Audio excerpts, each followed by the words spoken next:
جی ہاں، یہ آپ کے سامنے جو ایک مشین نظر آ رہی ہے، آپ بھی جانتے ہوں گے، کراچی میں رہتے ہیں تو آپ سے زیادہ کون جانتا ہوگا کہ یہ ڈرلنگ میں استعمال ہونے والی مشین ہے۔ اور اس ڈرلنگ مشین کا جو ڈرلنگ کا خرچہ ہے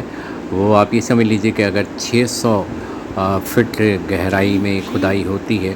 تو اس کے 6 لاکھ روپے ہوں گے، 500 ہوگا تو 5 لاکھ روپے ہوں گے۔ تو ایک عام آدمی جس کے لیے زندگی ویسی مشکل ہے، اگر وہ یہ کرے گا تو اس کے لیے کتنی مشکل ہو جائے گی۔ اور اس کی وجہ یہ دیکھیے، یہ جو ٹنکیاں کھڑی ہوئی ہیں نا چھوٹی چھوٹی، یہ لگی ہوئی ہیں وہ رکشہ نما جو آج کل آ رہا ہے سامان، جس پہ مختلف ناموں سے آ رہا ہے، جس پہ سامان جو ہے لوڈ کر کے بھی لے کے جایا جاتا ہے، اس پہ لگی ہوئی یہ ٹنکیاں۔ اور ان ٹنکیوں کے ذریعے اس علاقے یعنی دستگیر میں مختلف جگہوں پہ پانی فراہم کیا جا رہا ہے۔ یہ دیکھیے ایک سی سامنے کھڑی ہوئی ہے، تو یہ اس لیے ہیں تاکہ جو لوگوں تک پانی پہنچے، لیکن اصل میں پانی پہنچانا نہیں، یہ تمام وہ مافیا ہے کہ جو اس شہر کا پانی فروخت کرنے میں یقیناً شامل ہے،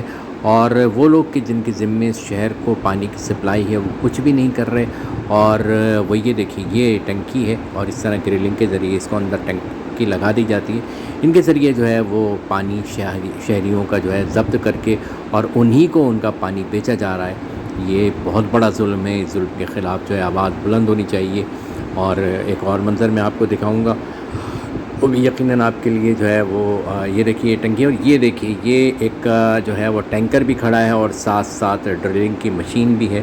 یعنی وہ وجہ جس کی وجہ سے ڈرلنگ ہو رہی ہے، جہاں پانی بیچا جا رہا ہے وہ بھی موجود ہے، اور وہ تکلیف بھی موجود ہے۔